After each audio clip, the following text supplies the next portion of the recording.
Hello and very warm welcome to Time Edu Sir. So this is our lecture 2.8 of potential and capacitance. So potential section has been completed already. Now we have to start capacitance section. ठीक है, तो capacitance section में capacitor series करके हम 4-5 lectures का series लाएंगे. So this will be the capacitor first. And in this lecture, we will cover the following topic: electrical capacitance of a conductor. सबसे पहले जानेंगे बेसिकली किसी भी कंडक्टर का कैपेसिटेंस क्या होता है, इसका मतलब क्या है. ठीक है, उसके बाद कैपेसिटेंस ऑफ स्फेरिकल कैपेसिटर का आज बात करेंगे इस लेक्चर में. उसके बाद कुछ एग्जांपल्स देखेंगे. Okay, so let us begin. Electrical capacitance of a conductor is the measurement or the measure of its ability to hold electric charge within it. So what does this mean? This mean that किसी भी एक conductor का no matter which shape what shape, मान लो कोई भी एक conductor है, उस कंडक्टर का एबिलिटी कि वो कितना चार्ज को होल्ड कर सकता है अपने अंदर, उसका कैपेसिटी क्या है कि कितना चार्ज वो अपने अंदर स्टोर कर सकता है. That is simply the capacitance of the conductor. Okay, so let us give some charge to it. So suppose we have given some plus q charge to this conductor.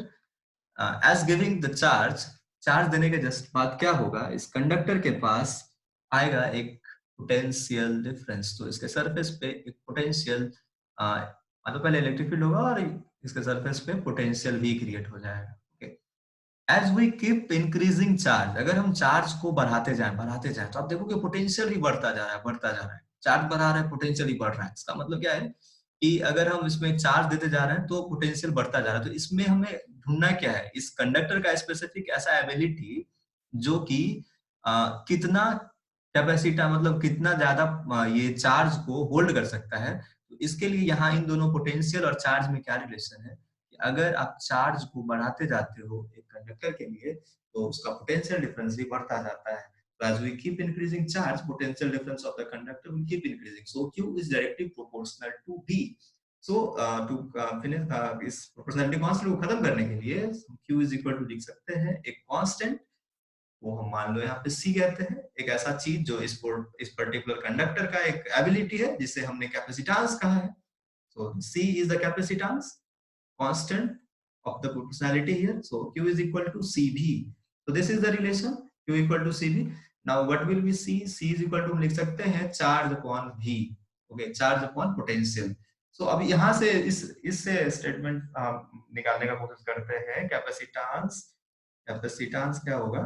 Capacitance can be written as charge upon potential. Charge upon potential. Simply charge upon potential. Okay, so now we can find another definition of capacitance, that capacitance of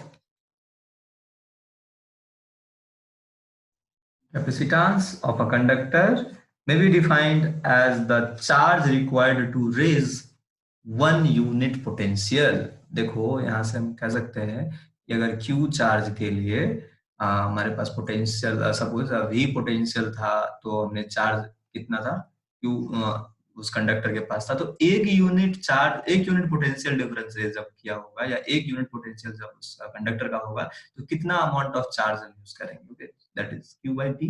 तो this is what capacitance. यही capacitance होगा किसी भी conductor का. तो C is equal to Q by V and it is defined as the amount of charge और quantity of charge. ये charge कितना ज्यादा उसमें हम बनाएंगे, कितना ज्यादा चार्ज हमें देना पड़ेगा कि उसका पोटेंशियल जो है 1 वोल्ट हो जाए या 1 वोल्ट से राइज कर जाए.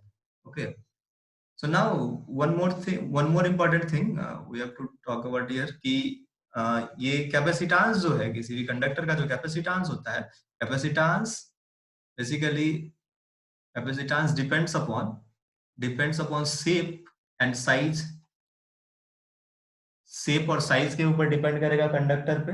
ठीक है, और उसके बाद वो किस परमिटिव उसके नेचर ऑफ मीडियम में है, तो नेचर ऑफ मीडियम के ऊपर डिपेंड करेगा. That is permittivity.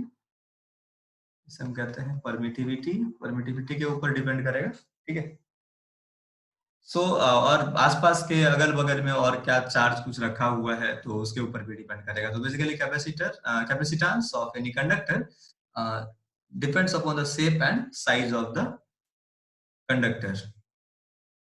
Let us talk about unit of the capacitance. Unit capacitance का जो होगा, capacitance is equal to हम लिखते हैं charge by V. So unit of charge is coulomb, and potential is volt. So we can say it coulomb per volt. Coulomb per volt is the unit of capacitance, and this is known as farad.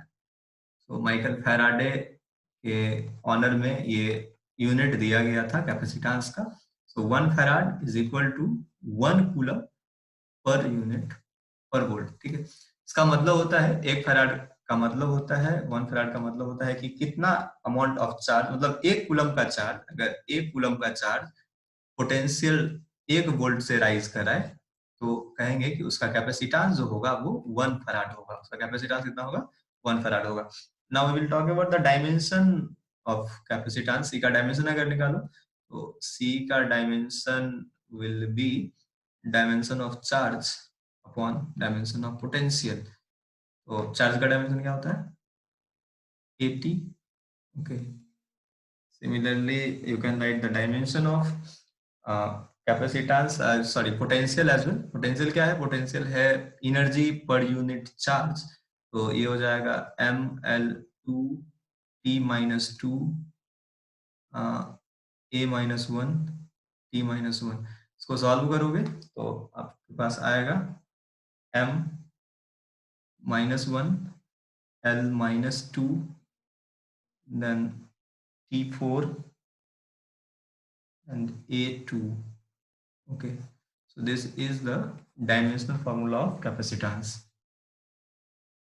Now let us talk about capacitance of a spherical capacitor. So let us assume first a spherical conductor. मान लेते हैं हमारे पास एक sphere है, ये पूरा sphere बना लो इसको. ये एक स्फेयर है और इस स्फेयर का रेडियस हमने लिया है capital R.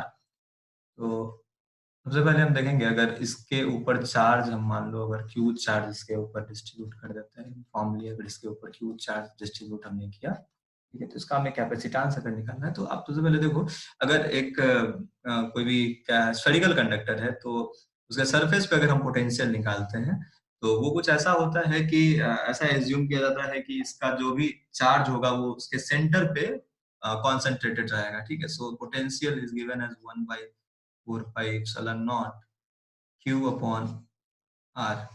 So this is potential of a spherical capacitor. तो हमें क्या करना है अब कैपेसिटेंस इसका देखना है कि कैपेसिटेंस क्या होता है. And we have already derived C is equal to what? C is equal to Q upon P. So we have already V, value of V you can put here 1/4 pi epsilon naught divided by Q by R. So charge will be cancelled and finally you will get 4 pi epsilon naught. Okay. So capacitance of a spherical capacitor is equal to 4 pi epsilon naught. Sorry, यहाँ पे R भी होगा, यहाँ R भी होगा. Okay, so 4 pi epsilon naught R. So this is the capacitance of a spherical capacitor. Okay, clearly is दिख रहा है clearly कि capacitance of a spherical capacitor या conductor depends upon या डायरेक्टली प्रोपोर्शनल टू रेडियस. ये radius के ऊपर directly proportional है. ओके, सीधा अगर रेडियस बढ़ेगा तो उसका कैपेसिटेंस बढ़ रहा होगा, इसका मतलब उस कंडक्टर का. So let us solve a simple question on it. Okay,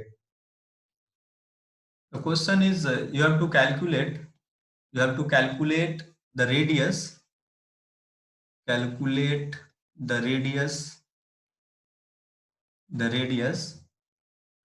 of a spherical conductor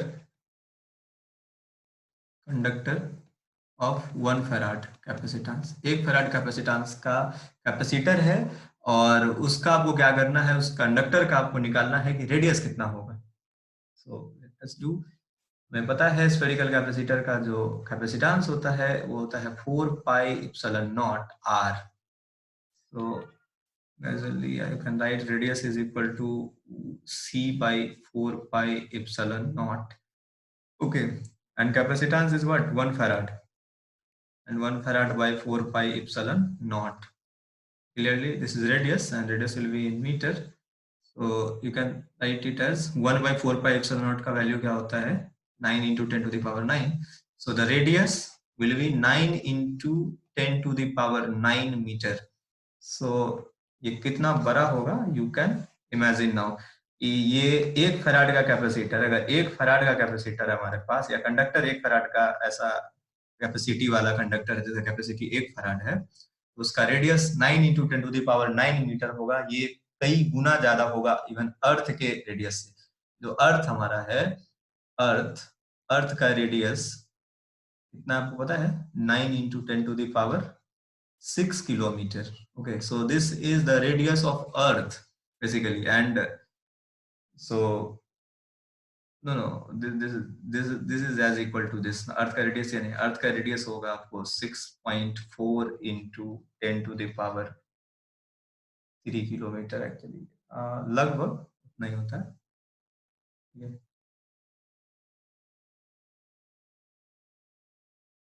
So what does it means? It means that 1 farad is very used capacity. Okay, 1 farad जो है काफी बड़ा है, काफी यूज क्वांटिटी है। Okay, काफी huge unit भी है ये। तो we have to find out some smaller unit कि हम बाकी जब कम कैपेसिटेंस हो तो उसको निकाल सके। तो इसके लिए हमारे पास एक मिली फैराड है। एक मिली फैराड को आप 10 टू द पावर -3 फैराड लिख सकते हैं। You can use it as well. उसके बाद हमारे पास एक माइक्रो फैराड है।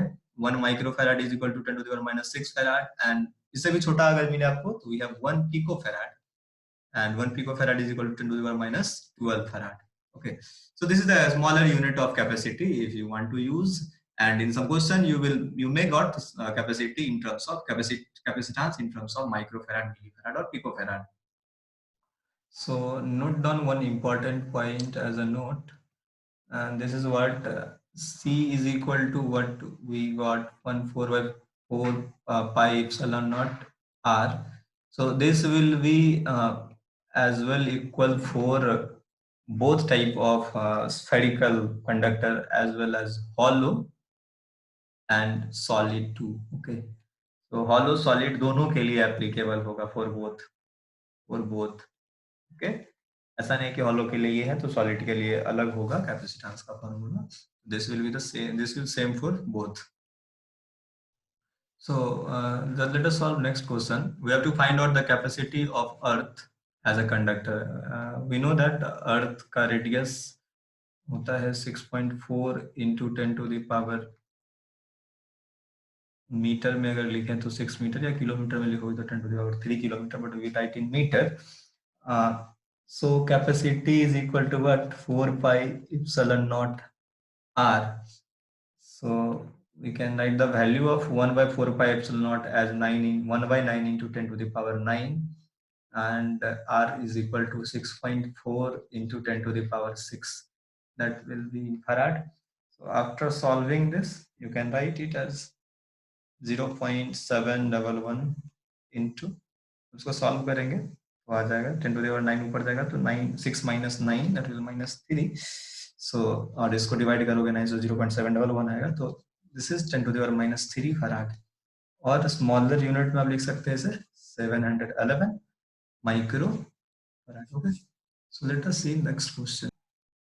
So our next question is there are 27 spherical drops of radius 3 mm carrying charge 10 to the power -12 coulomb are combined to form a bigger drop. Find the capacitance and potential of the bigger drop. So सबसे पहले हम मान लेते हैं ये जो हमारा छोटा छोटा ड्रॉप है, ऐसा 27 ड्रॉप है, और इसको मिला के हमने बनाया बड़ा ड्रॉप। ठीक है, इससे मिला के बना बड़ा ड्रॉप। तो सबसे पहले चलो बड़ा ड्रॉप का रेडियस हम मान लेते हैं, let us radius as capital R, और ये जो छोटा छोटा है इसका स्मॉल आर रेडियस ले लेते हैं। ऐसा कितना है? 27 है। और इसके ऊपर जो चार्ज है, इस चार्ज को हम मान लेते हैं, मान लेंगे लिया हुआ है, वैल्यू दिया हुआ है 10 to the power -12 कूलम, और इसमें मान लेते हैं चार्ज Q। ओके, इसमें चार्ज होगा Q।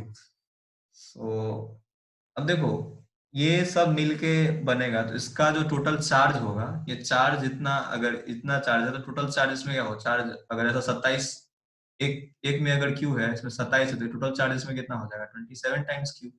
So we can write it easily. Total charge in the bigger will be equal to the sum of the smaller charges. सारे चार्जेस का सम होगा, छोटा छोटा चार्ज को जोड़ दो, तो ये हो जाएगा 27 small q. Okay, so this is the total charge on it. Now what we can equate, इसका जो वॉल्यूम होगा, अब देखो पोटेंशियल अगर मान लो इसका कुछ हम निकाल सकते हैं या कैपेसिटेंस निकाल सकते हैं, तो कैपेसिटेंस अगर इसका मान लेते हैं C है, तो इसका अगर सीधा मल्टीप्लाई कर दे हम ऐसा, तो वो इक्वेट नहीं होगा.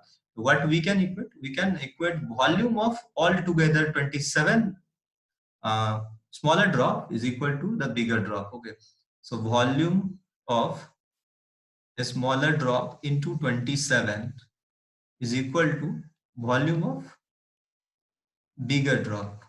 Okay, so volume of smaller drop आप क्या लिखोगे, 4/3 as a sphere, 4/3 pi small r cube multiply 27 is equal to 4/3 pi capital R cube. So 4/3 pi will cancel this 4/3 pi. Now cube rooting both side, दोनों side अगर हम cube root कर दें, तो R cube will become R, 27 will become 3, and this R cube will become capital R. So what you will get then? You will get capital R is equal to 3 times smaller r. Okay, अब हम capacitance निकाल सकते हैं बड़े वाले का. Formula पता है, 4 pi epsilon naught capital R. So 4 pi epsilon naught का वैल्यू आप लिखो. 4 पाई नॉट का वैल्यू क्या होता है, 1/9 into 10 to the power 9, and capital R की जगह पे आप स्मॉलर r इंटू 3 लिख सकते हो. तो 3 इंटू स्मॉलर r का रेडियस कितना है, we have value 3 mm. So this r is equal to 3 mm, and you can write it 3 into 10 to the power minus 3.